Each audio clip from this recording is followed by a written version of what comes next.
Hello guys, सत श्री अकाल, जय माता दी। आज तीज की पूजा है, हैप्पी तीज टू ऑल। कथा सुनिएगा आप सब।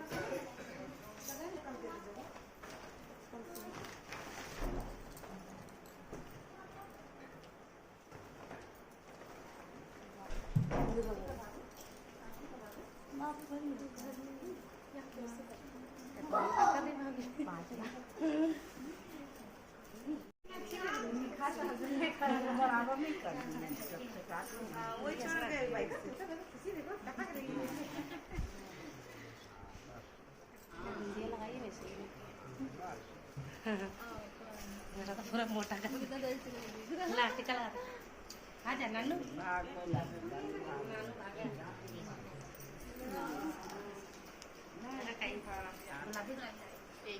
ऑरेंज कर हो जाता है वो आए थे। अच्छा ले लिए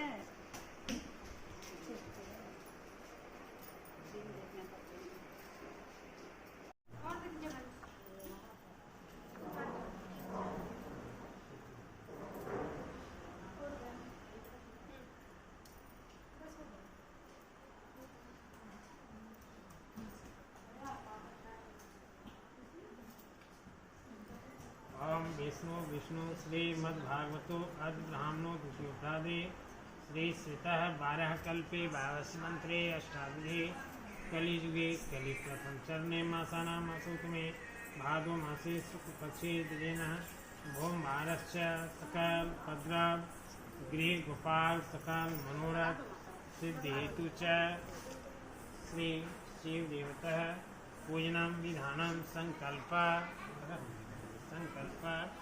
महम करी सुते। सो हाथ में रखे रहिए, बांध दिया आपने है ना। हम लोग रखे रहिए तो द्रव देकर दान देकर है ना, तो द्रव चढ़ा दीजिएगा।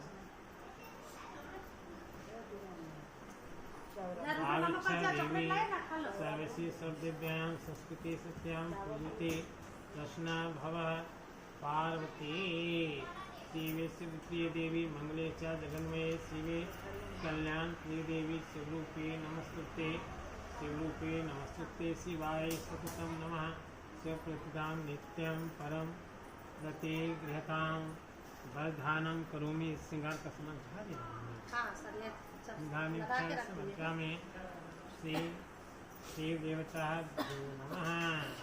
इदम् आचमनीयं धूपं दीपं नैवेद्यं च समर्पयामि। श्रीदेवताभ्यो नमः। इदं सिन्दूरं च प्रतिगृहतां पूजयामि। मां पार्वती देव्यै नमः। श्रीमङ्गलमाङ्गल्ये शिवे सर्वासाधिके शरण्यं गौरी नारायणी नमस्ते। त्वं ज्योतिस्सर्वदेवानां तेष्वन्तः वात्यम आत्मीयं वन्द्यं च दीपो मेद्यं तम फलं मया देवी स्थाप्ते प्रकृतां पुंगी फलं प्रियं दिव्यं नाट्यं प्रकृति स्मृतः ताम्रं फलं च प्रतिगृहतां सौभ्यागं दिव्यं प्रतिस्पृभ्यं बहुफलं सेवितं शान्ति च देहि मंत्रहीनं क्रियाहीनं भक्तिहीनं सर्वेश्वरी पूजा विधिं जानामि क्षमता परमेश्वरी। व्रत करने वाले को चाहिए कि सूर्योदय के पहले उठकर भगवान का स्मरण करें, स्नान तथा संध्या वंदना आदि से निपटकर जहाँ पर शिव पार्वती का पूजन करना हो और कथा सुनना हो, वहाँ शिव पार्वती के पूजन के लिए केला वन्नावकार आदि से सुसज्जित एक छोटा मंडप बनावें। उसी मंडप में अपने बंधु बांधवों के साथ बैठें और अपने आचार्य को आदर पूर्वक बुलाकर उसके लिए एक उत्तम आसन बिठा दें। इसके बाद पुष्प जल आदि से लेकर अहंकृत्य तक का संकल्प वाक पढ़कर संकल्प करें। फिर हाथ में अक्षत फूल लेकर मंदार माला इस मन से पार्वती जी का ध्यान करें। आग अक्षर देवी राज सौभाग्य दे आदि मंत्रों से आचमन करावें। मंदाकिनी इस मन से पार्वती जी को पंचामृत से स्नान कराकर शुद्ध दूध का स्नान करावे, वस्त्रायुक्तम इस मन से वस्त्र का जोड़ा चढ़ावे, चंदने इस मंत्र से चंदन लगावे, रंजिते इस मन से धूप देवे, मंदाकिनी इस मन से फूलमाला चढ़ावे, चंदना गुरु इस मंत्र से धूप देवे, स्वयं ज्योति इससे दीप दिखावे, नैवेद्य कहकर नैवेद्य चढ़ावे, इदम फलम इस मन से फल चढ़ावे, पूरी फलम उसमें पान तथा सौभाग्य आदि से प्रार्थना करें। बोलिए शंकर भगवान की जय, मैया पार्वती की जय।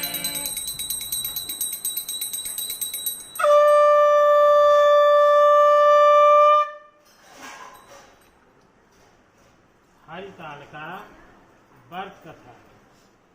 पूजा करने के बाद कथा सुने।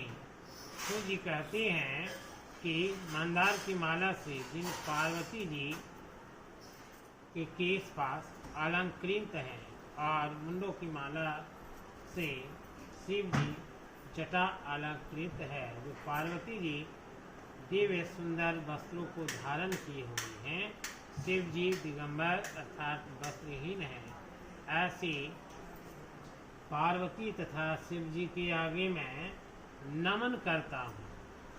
रमणी कैलाश पर्वत के शिखर पर बैठी हुई श्री पार्वती जी शिव जी से कह रहे हैं कि हमें कोई गुप्त व्रत या पूजन बताइए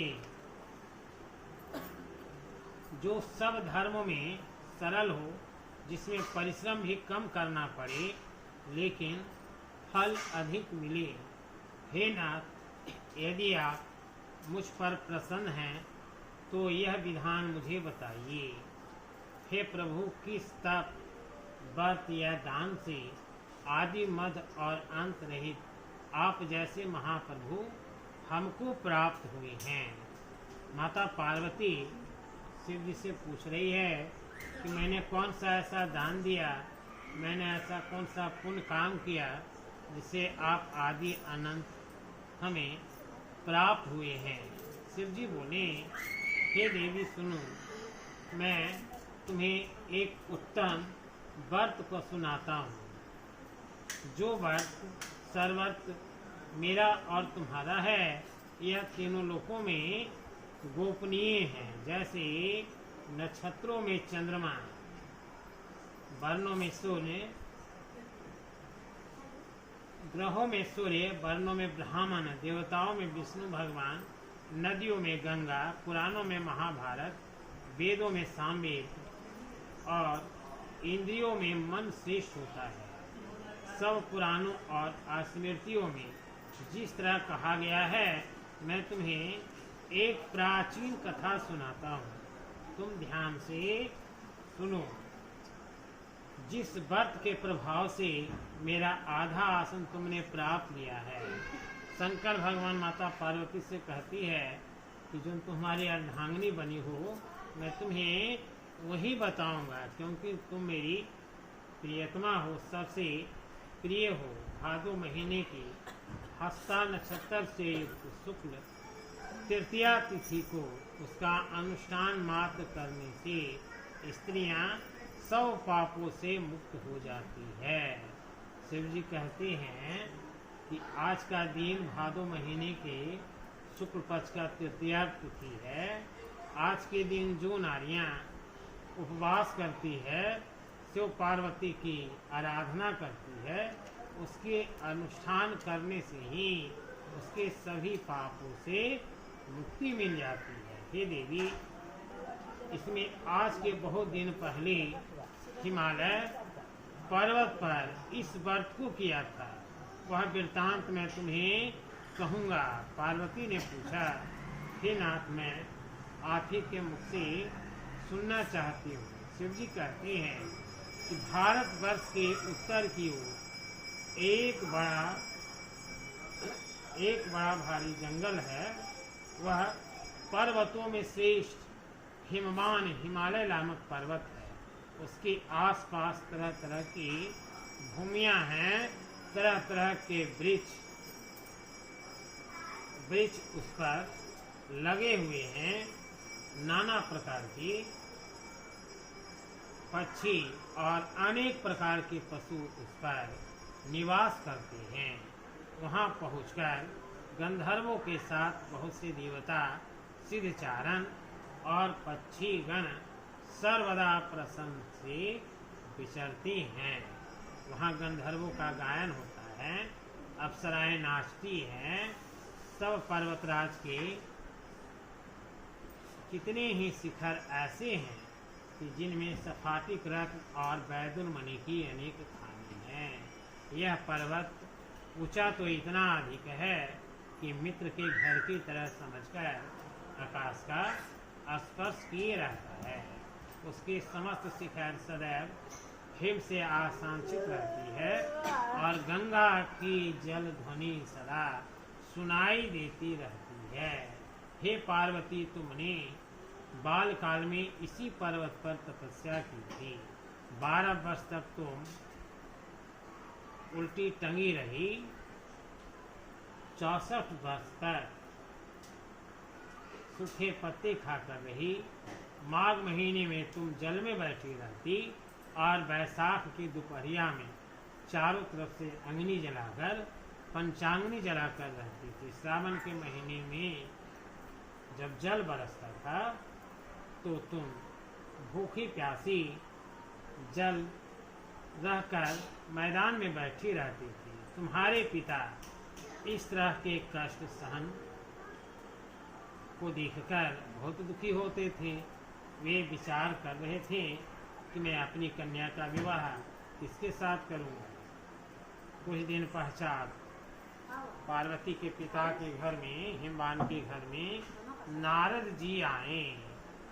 मुनिश्रेष्ठ नारद जी उस समय तुम्हें देखने ही आए थे। नारद को देखकर पार्वती के पिता गिरिराज ने अर्धपान देकर, आसन देकर उन्हें बैठाया और कह रहा है कि हे स्वामी, आप किस लिए आए हैं? मेरा अहोभाग है, आपका आगमन मेरे लिए बड़ा ही शुभ है। नारद जी कह रहे हैं, हे पर्वतराज सुनो, विष्णु भगवान ने हमें दूत बनाकर भेजे हैं। आपको चाहिए कि वह कन्या रत्न किसी योग वर से उसका विवाह करा दें। भगवान विष्णु के समान योग वर ब्रह्मा, इंद्र और शिव इनमें कोई नहीं है। इसलिए मैं वही कहूँगा कि आप अपनी कन्या भगवान विष्णु से अपनी पार्वती का विवाह संपन्न करा दें। हिमवान ने कहा, भगवान विष्णु स्वयं मेरी कन्या से विवाह करने की इच्छा प्रकट करते हैं और आप ये संदेश लेकर आए हैं, तो मैं उन्हें अपना कन्या से विवाह करा दूंगा। ऐसा वचन जब हिमवान पार्वती के पिता बोलते हैं, हिमवान की इतनी बात सुनकर मुनिराज नारद आकाश में विलीन हो गए। वे पीताम्बर, शंख, चक्र और गदाधारी भगवान विष्णु के पास पहुंचे। वहां हाथ जोड़कर नारद जी ने भगवान विष्णु से कहा, हे देव सुनिए, मैंने आपका विवाह पक्का करा दिया है। उधर हिमवान ने पार्वती के पास आकर कहा, हे पुत्री, मैंने तुम्हें भगवान विष्णु को समर्पित कर दिया है। तुम्हारा विवाह भगवान विष्णु से होना निश्चित कर दिया है। जब ऐसी बातें माता पार्वती सुनती है तो पिता के वचनों का कोई उत्तर नहीं दिया और अपनी सखी के घर चली गई और सखी के घर में विलाप करने लगी। उसकी सखियां कहती है, हे पार्वती, तुम क्यों रोती हो, क्यों विलाप करती हो?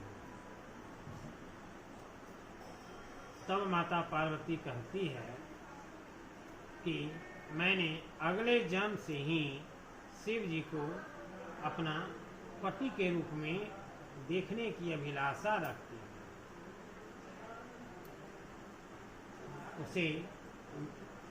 उसे मैं प्रेम पूर्वक सुनो, मैं एक मात्र शिव जी को ही अपना पति बनाना चाहती हूँ मेरा वचन ये असिद्ध है, लेकिन हमारे पिता ने हमारा विवाह विष्णु भगवान से निश्चित किया है, इसलिए मैं अपने प्राण का त्याग करना चाहती हूँ। माता पार्वती के दुख भरे वचनों को सुनकर उसकी सखियाँ कहती है कि हे पार्वती, तुम इस बात की चिंता ना करो। पार्वती की इस बात को सुनकर सखिया ने कहा कि तुम शरीर का त्याग ना करो, अपितु मेरी बात मानो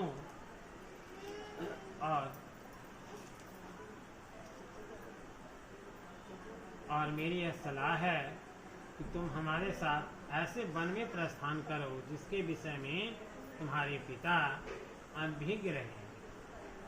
अब जब उसकी पुत्री पार्वती घर से चली जाती है, उसके पिता हिमवान से ढूंढने लगते हैं।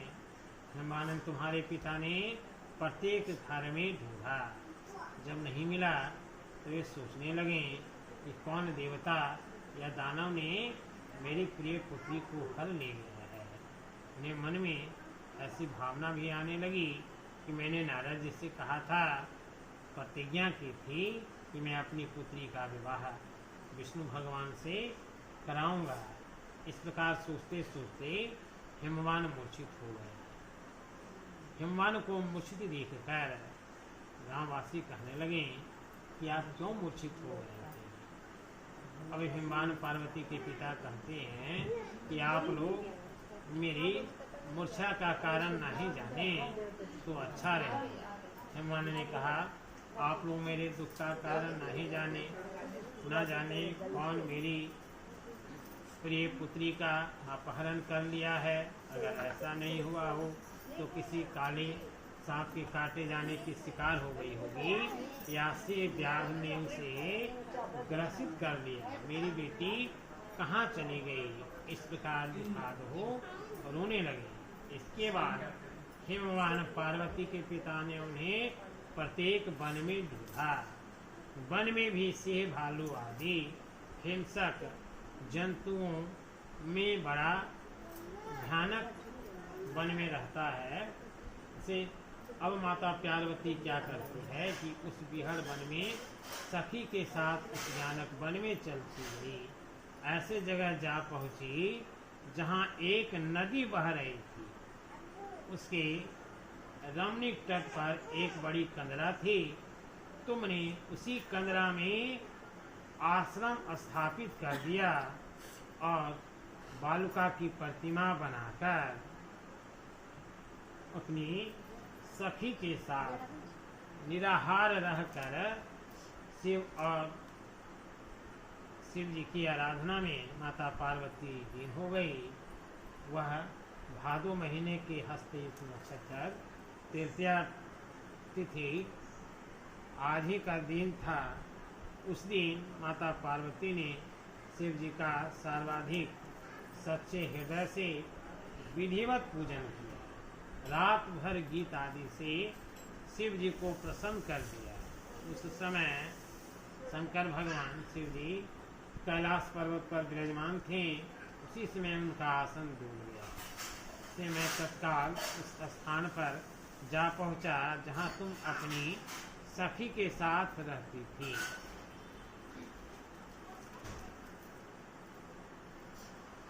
वहां पहुंचकर मैंने तुमसे कहा, हे देवी, मैं प्रसन्न हूँ, तुम जो वर मांगना चाहती हो वर मांगो। माता पार्वती कहती है कि मेरे देवता मुझ पर प्रसन्न हैं, तो आप मुझे पति के रूप में प्राप्त हो। शिव जी तथा वस्तु कह कैलाश पर्वत पर लौट गए। और माता पार्वती जब सुबह होता है, वह बालू की प्रतिमा नदी में बहा दी और अपनी सखी के साथ उस महाव्रत का पालन भी किया। उसके पिता चारों दिशा अपनी पुत्री को खोज रहे थे। हिमवान भी जब तक वन में आ पहुँचे, चारों दिशा से तुम्हारे पिता खोजते खोजते बहुत शिथिल हो गए थे, इसलिए तुम्हारे आश्रम के निकट पहुँचे ही गिर पड़े। थोड़ी देर बाद उन्हें नदी के तट पर दो कन्याओं देखी। जब निकट में आते हैं अपनी पुत्री पार्वती को देखकर गले से लगा लिया और दुखाद हो रोने लगे। हे पुत्री, इस भयानक वन में तुम क्यों चली आई? वन में सिंह, व्याघ्र आदि जंतु से भरे इस वन में क्यों आए?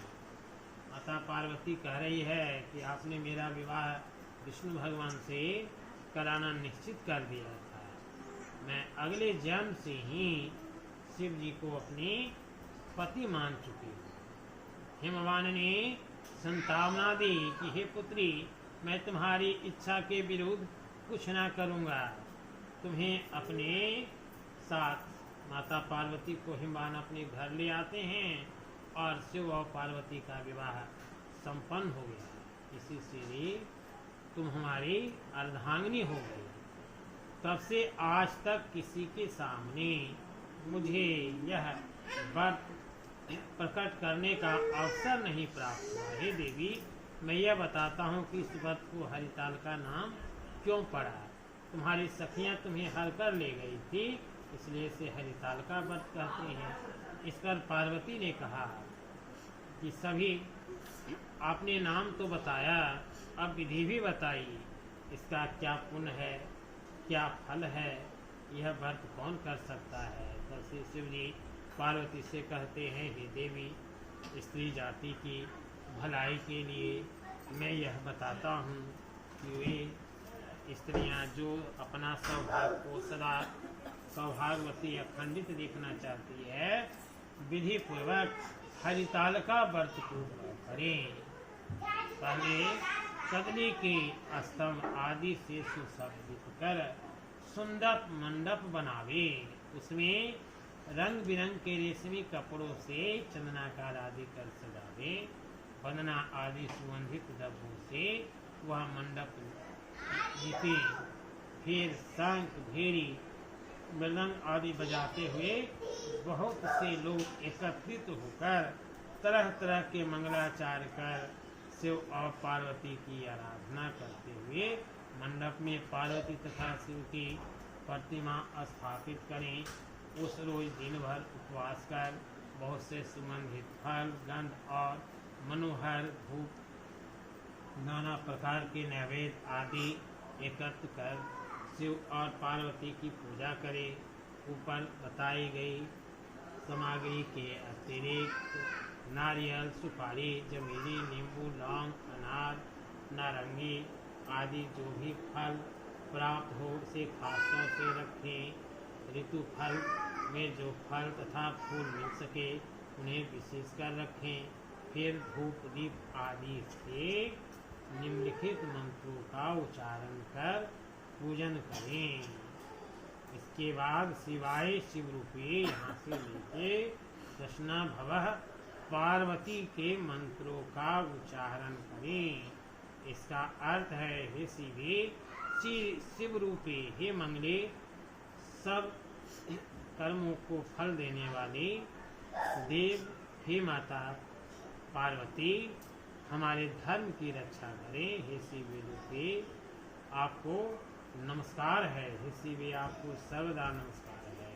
हे शिवे, आपको सदा नमस्कार है। हे महारूपिणी, आपको नमस्कार है। हे जगदगात्री माता, आपको नमस्कार है। हे शिववाहिनी, दुर्गा रूप धारण करने वाली माता, आपको नमस्कार है। संसार के भय से भयभीत मुझे दीन पर रक्षा करो।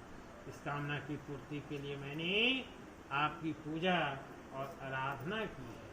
हे पार्वती, मुझे राज और सद्भाव दो, मुझ पर प्रसन्न रहो, मुझ पर कृपा दृष्टि सदा बनाए रहो।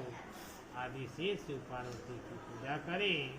तदनंतर विधि सहित कथा सुने, ब्राह्मणों को दक्षिणा देकर खुश करें। इस तरह प्रसन्नचित होकर स्त्री पुरुष दोनों एक साथ पूजन करें। फिर वस्त्र आदि जो भी उसका संकल्प करें। हे देवी, जो स्त्री इस प्रकार पूजन करती है वह 100 पापों से छूट जाती है और वह 7 जन्मों तक सदा सुख और सौभाग्यशाली बनी रहती है।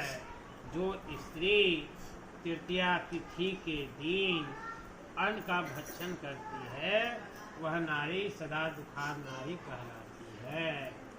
इसलिए बहनों को हमेशा हरिताल का व्रत अवश्य करना चाहिए।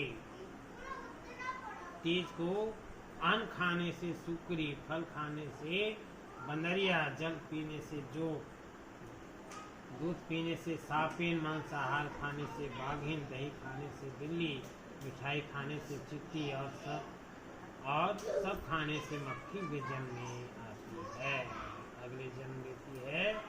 उस रोज सोती है तो अजगरी, पति को धोखा देती है तो मुर्गी होती। इसलिए सब स्त्रियों यह व्रत अवश्य करें। दूसरे दिन स्वर्ण चांदी तांबा तथा बांस के पास में अन्न भर कर ब्राह्मण को दान दें और प्रणाम करें।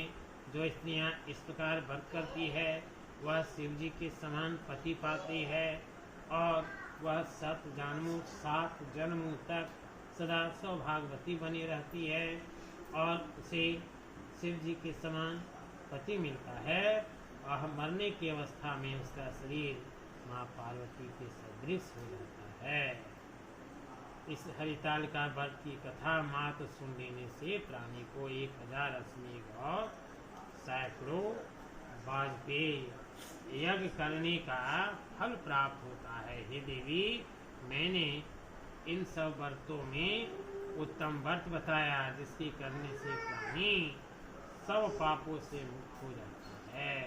प्रेम से बोलिए शंकर भगवान की जय, मैया पार्वती की जय।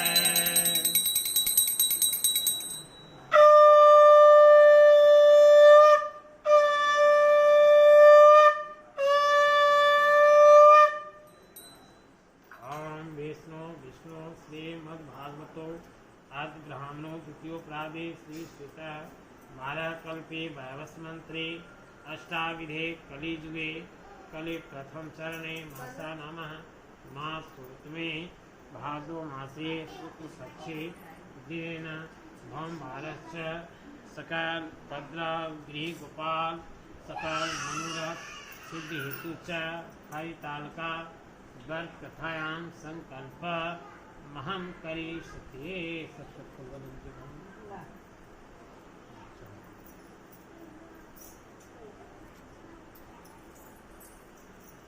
थलिया में आरती कर लीजिए।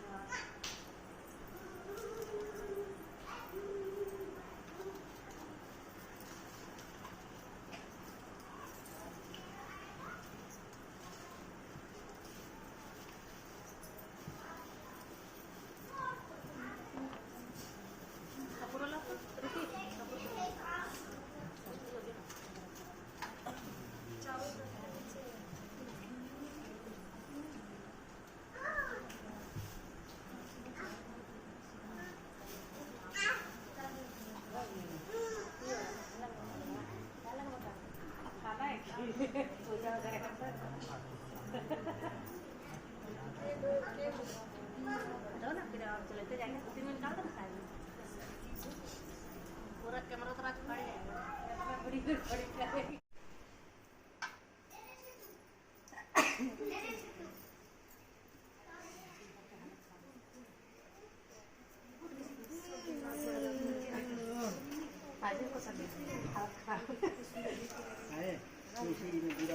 सब चलाएंगे कर लेंगे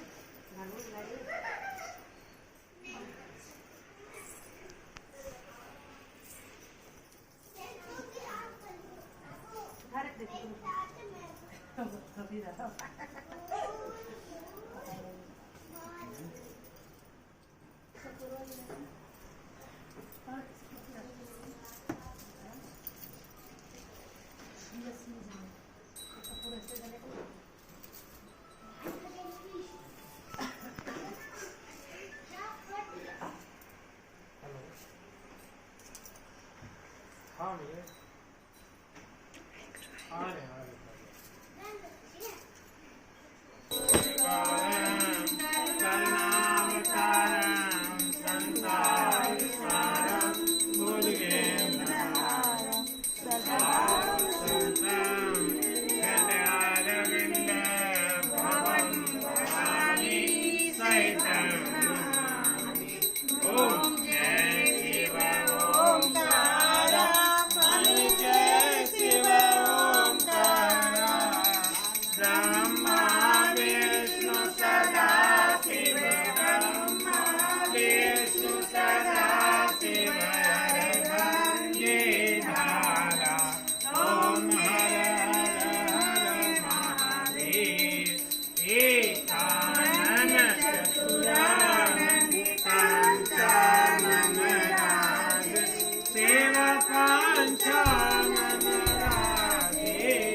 वत्समाला